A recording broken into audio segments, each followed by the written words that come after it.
Thank you, Mr. Chair. Members of the committee, my name is Nathan Dunn. I represent Florida Family Action, and we are associated nationally with Focus on the Family. We represent the interests of millions of Floridians who wish to see traditional values and the interests of families represented in matters of public policy.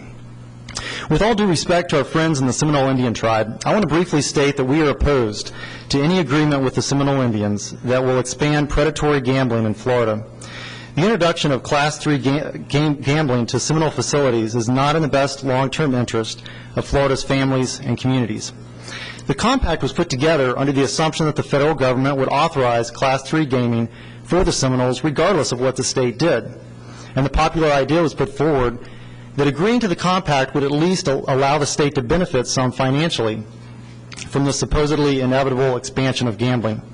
Well, we take issue with the very foundation of that premise. In 2007, the state of Texas successfully rebuffed an effort by the U.S. Department of Interior to force Class III gambling upon the communities of Texas. And the Fifth Circuit Court of Appeals ruled that the Interior Department overstepped its bounds and violated the Indian Gaming Regulatory Act by authorizing the Kickapoo tribe to begin Class III gambling. And in so doing, the court upheld the right of states to limit the gambling offered on Indian property in their state. Thus, the state of Florida has solid legal ground to reject a compact with the Seminole Indians, and there are significant reasons why expanding predatory gambling is the wrong direction for the state to take. The results across the board are devastating to families and communities and can be summed up in the ABCs of gambling, which are addiction, bankruptcy, and crime. The most recent studies show that about 2.5 million Americans are pathological gamblers, and another 3 million are problem gamblers.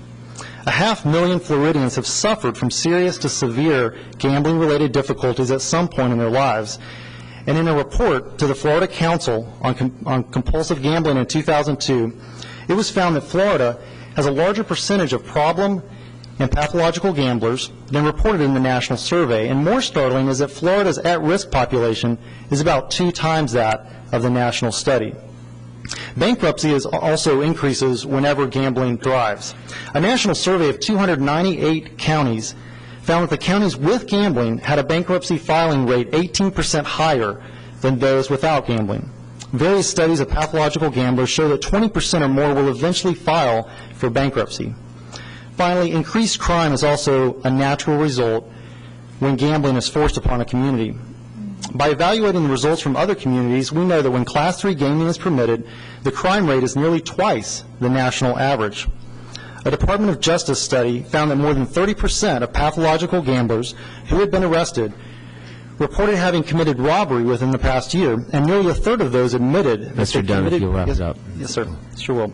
None of us want to see that Florida would lose its treasured position as a family-friendly state with safe and growing communities. And so we urge the committee to reject the proposed expansion of predatory gambling that a Seminole Compact would bring. Thank you.